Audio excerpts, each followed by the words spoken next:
Shalom, salam sejahtera untuk kita semuanya. Masih bersama dengan saya, Pendeta Daniel Siswanto, dan kita akan melanjutkan pelajaran sekolah sahabat kita. Saudara, kita telah tiba di pelajaran ke-13, atau pelajaran terakhir di triwulan ini, dengan satu judul, Nantikanlah Tuhan. Namun sebelum kita mempelajari lebih dalam, mari kita tunduk kepala dan kita berdoa. Tuhan, bila mana kami akan mempelajari firman-Mu, urapi kami dengan kuasa Roh Kudus Tuhan. Berikanlah hikmat untuk memahami dan mengerti akan firman ini. Terima kasih ya Tuhan. Dalam nama Yesus kami berdoa. Amin. Nantikanlah Tuhan. Ayat inti terdapat di dalam Mazmur 27 ayat 14. Nantikanlah Tuhan. Kuatkanlah dan teguhkanlah hatimu. Ya, nantikanlah Tuhan. Saudara, menantikan Tuhan bukanlah waktu yang sia-sia dan putus asa.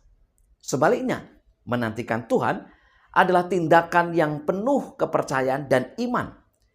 Kepercayaan dan iman yang dinyatakan dalam tindakan. Menantikan Tuhan mengubah malam kita yang suram dengan pengharapan akan pagi yang cerah.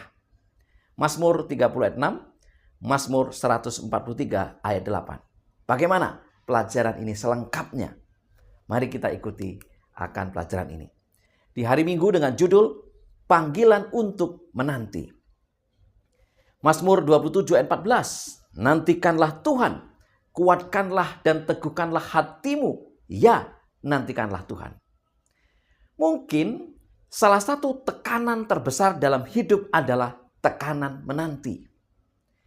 Kata penting untuk penantian adalah ketekunan.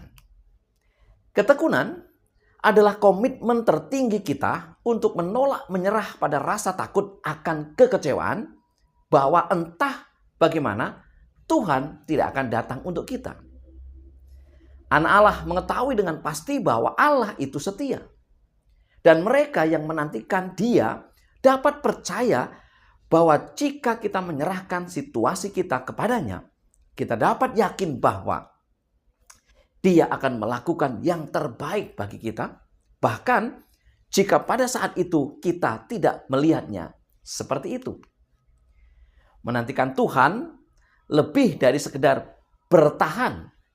Ini adalah kerinduan yang mendalam akan Tuhan yang disamakan dengan rasa haus yang hebat di tanah yang kering. Mazmur 63 ayat 2. Pemazmur menantikan banyak berkat dari Tuhan. Tetapi kerinduannya untuk didekatkan kepada Tuhannya melebihi keinginan dan kebutuhan lain dalam hidup. Tuhan dan seluruh ciptaan sedang menanti pembaruan dunia dan pertemuan Tuhan dan umatnya yang diberkati di akhir zaman. Roma 8 ayat 19.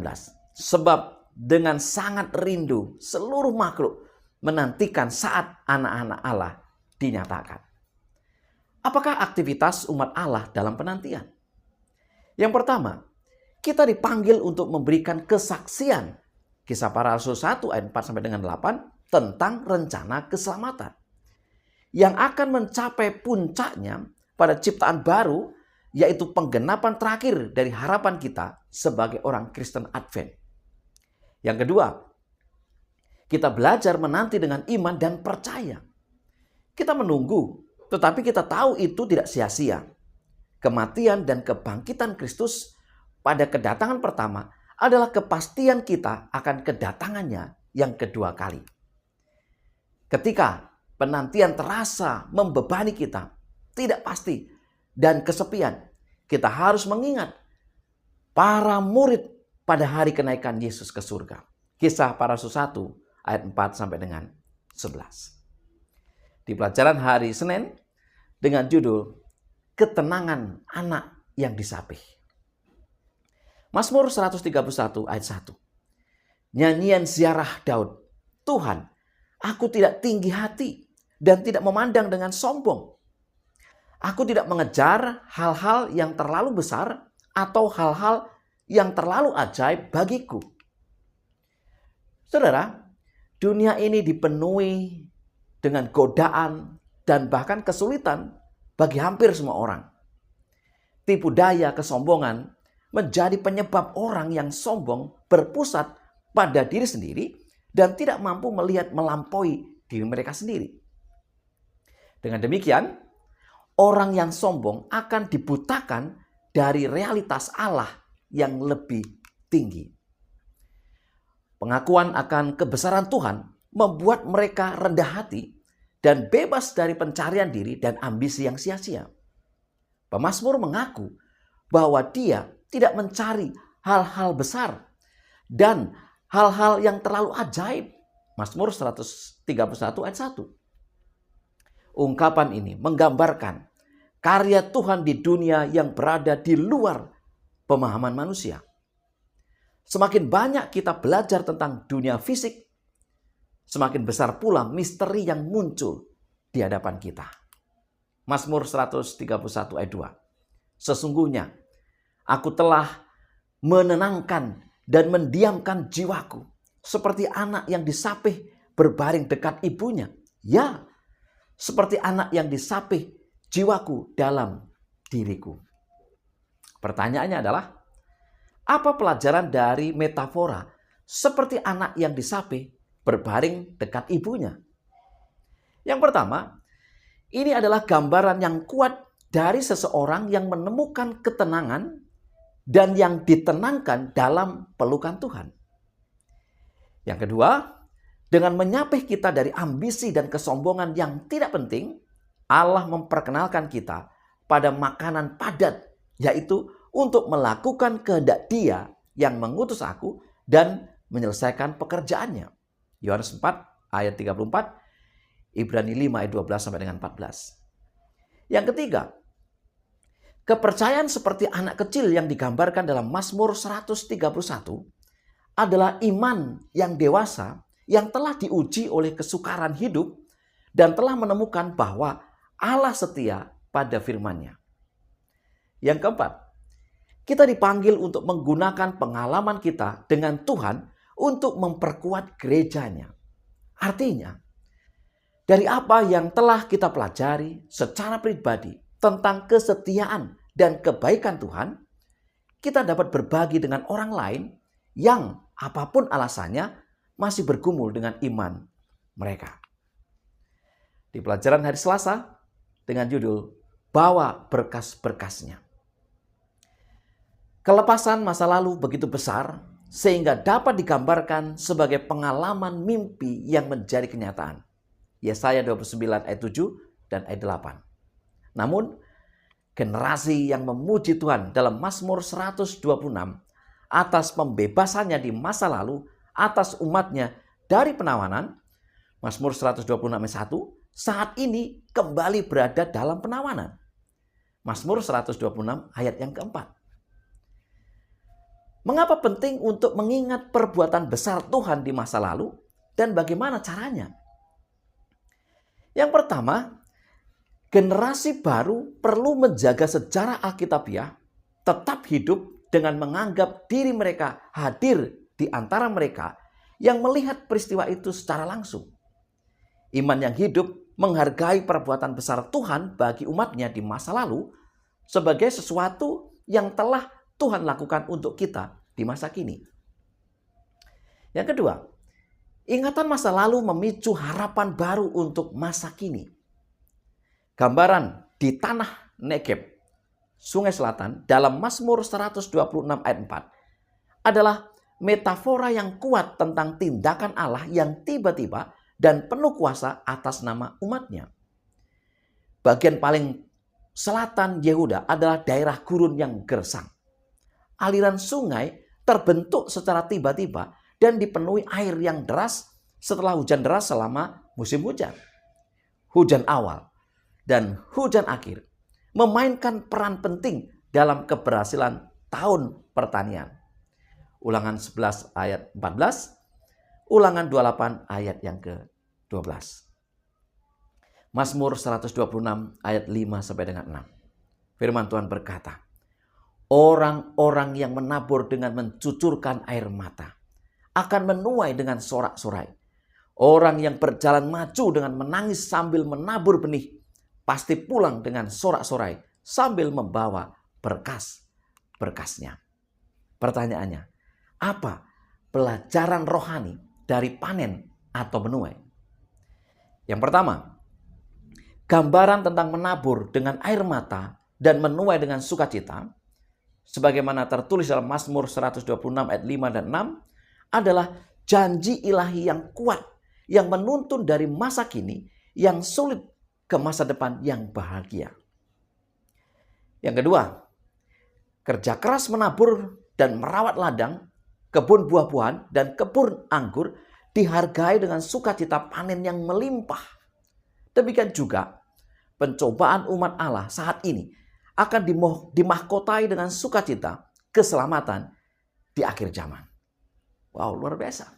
Yang ketiga, gambaran tuaian besar menunjuk pada pemulihan Allah atas kerajaannya di bumi pada kedatangan Kristus yang kedua kali. Amos 9 ayat 13 sampai dengan 15, Matius 9 ayat 37. Namun di sini juga muncul tema menunggu.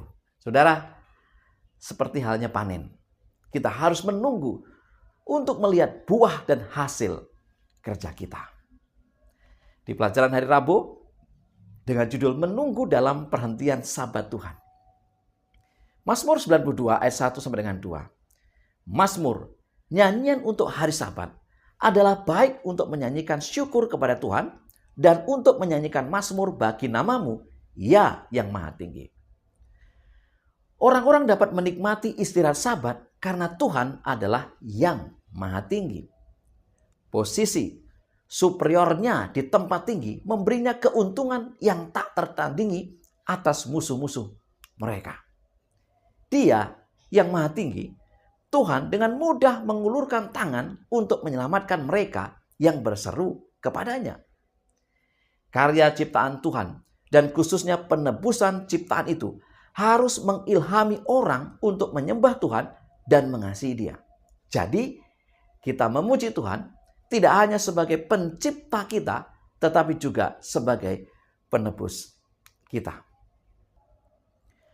Beberapa ungkapan penting Mazmur 92 yang mengekspresikan kerinduan dan harapan pemazmur.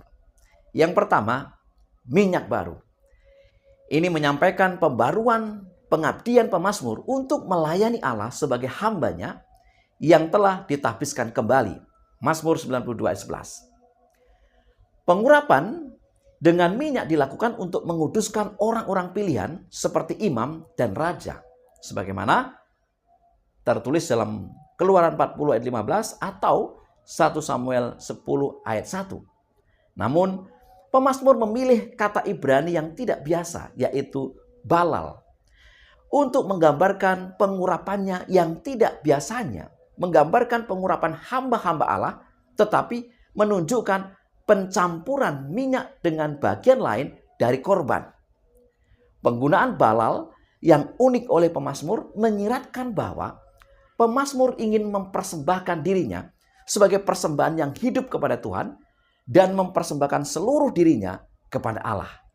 Roma 12 ayat 1. Yang kedua, pohon palem dan pohon aras Libanon ini menggambarkan umat Allah yang bertumbuh dalam iman dan penghargaan yang sejati akan tujuan dan kasih Allah yang luar biasa. Saudara-saudara yang dikasihi Tuhan, tidak mengherankan kita menemukan pemikiran tentang konsekrasi dalam mazmur yang didedikasikan untuk hari Sabat. Karena hari Sabat adalah tanda bahwa Tuhan menguduskan umatnya. Keluaran 31 ayat 13. Sabat adalah tanda perjanjian kekal Tuhan dengan umatnya. Yeskel 20 ayat yang ke-20. Jadi, perhentian Sabat sangat penting bagi umat Allah karena itu memperdayakan mereka untuk dengan penuh kepercayaan menunggu Tuhan untuk menggenapi semua janji perjanjiannya. Ibrani 4 ayat 1 sampai dengan 10. Di pelajaran hari Kamis dengan judul Sukacita datang di pagi hari. Mazmur 143 ayat 8. Perdengarkanlah kasih setiamu kepadaku pada waktu pagi. Sebab kepadamulah aku percaya. Beritahukanlah aku jalan yang harus kutempuh. Sebab kepadamulah kuangkat jiwaku. Pagi mengungkapkan perkenanan Tuhan yang mengakhiri malam panjang keputusasaan dan kesusahan. Mazmur 130 ayat 5 dan 6. Dalam Mazmur 143, pembebasan Allah akan membalikkan kegelapan kematian saat ini. Mazmur 143 ayat 3. Kemudian menjadi terang pagi yang baru. Mazmur 143 ayat 8. Selanjutnya yang berada di liang kubur. Mazmur 143 ayat 7. Dan menjadi tinggal di tanah yang rata. Mazmur 143 ayat 10. Pagi kebangkitan Yesus Kristus membuka jalan bagi pagi kekal keselamatan Allah bagi semua orang yang percaya dalam namanya. Markus 16 ayat 1 sampai dengan 8. Murid-murid Yesus mengalami kekuatan penuh dari janji dalam Mazmur 30 ayat 6. Sepanjang malam ada tangisan, menjelang pagi terdengar sorak-sorai. Ketika mereka bertemu dengan Tuhan yang telah bangkit. Hanya karena perkenanan Tuhan dan kasih tanpa syarat, tangisan kita diubah menjadi sukacita.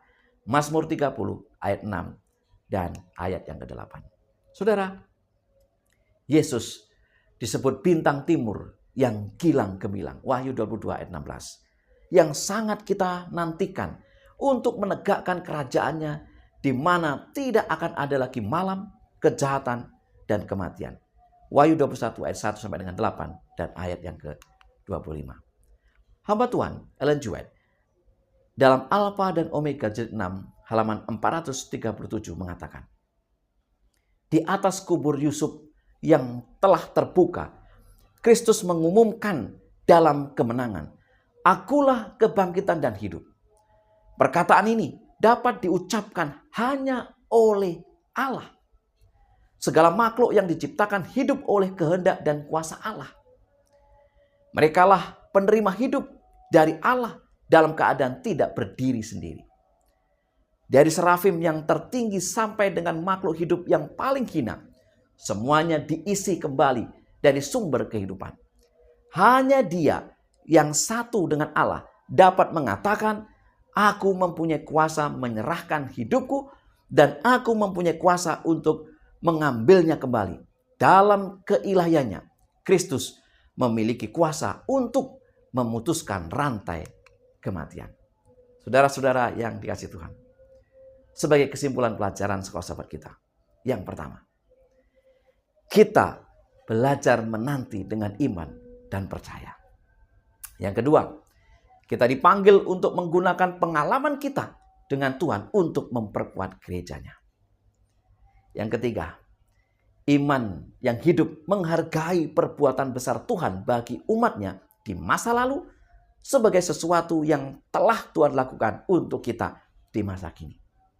Yang keempat, Sabat adalah tanda perjanjian kekal Tuhan dengan umatnya. Dan yang kelima, hanya karena perkenanan Tuhan dan kasih-Nya yang tanpa syarat, tangisan kita diubah menjadi sukacita. Saudara, inilah pelajaran sekolah sahabat yang bisa saya bagikan. Semoga menjadi berkat bagi kita. Mari kita tunduk kepala dan berdoa.